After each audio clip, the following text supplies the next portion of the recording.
The foods that make you sick feel better, very much like an alcoholic. If they skip their alcohol, they get the shakes, right? They drink some alcohol, shakes go away, they feel better, but it's making them worse, right? So how your gut feels in the moment doesn't necessarily direct you to what food is better.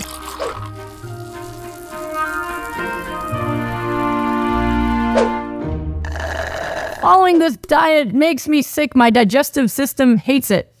Yeah, it can be a tough transition if your gut is not ready for it. Your gut, first of all, your gut health is related to your diet, right? But also your gut motility and how well it can do its job is related to what you're used to eating. So whenever people tell me that when I try to eat raw vegetables, I get constipated, I feel sick, when those are what our guts are actually designed to do. So we have the digestive tracts of herbivores, very long digestive tract that's meant to take in raw vegetables and fruits and digest them and extract nutrients from them, right? So if it can't do that job without feeling pain or slowing down, you have an unhealthy gut. Now, even if you know that, now what do you do, right? So there's a lot of things I do, and I help people through this process all the time because especially when people try to go from the standard diet to my rapid recovery programs where they're eating nothing but raw hypernourishment, the number one issue we help people solve in the first 2 weeks is their gut.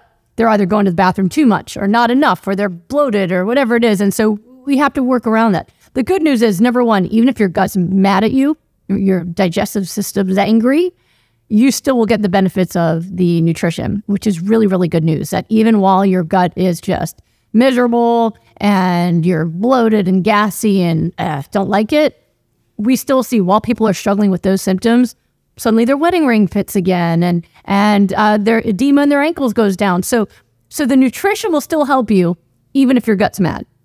If your gut's mad, what do you do? First of all, you have to stop irritating it with the bad stuff. So even though it might feel better in the moment to eat meat, dairy, eggs, those kind of things, it's actually creating more damage to the gut.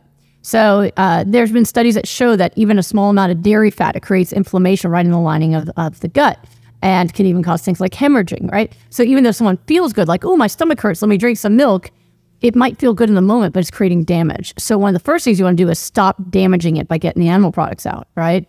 Then you can start switching over to more plants. In the beginning, if you need to have vegetable broths and, cooked vegetables to try to, get foods through without hurting, you might need to do that and then start working on increasing things like hypernourishment. Now, you didn't say how your digestive system is mad, if it's too fast or too slow. So I can't give you which advice would be best, but usually things like smoothies are easier for people to digest than eating big salads.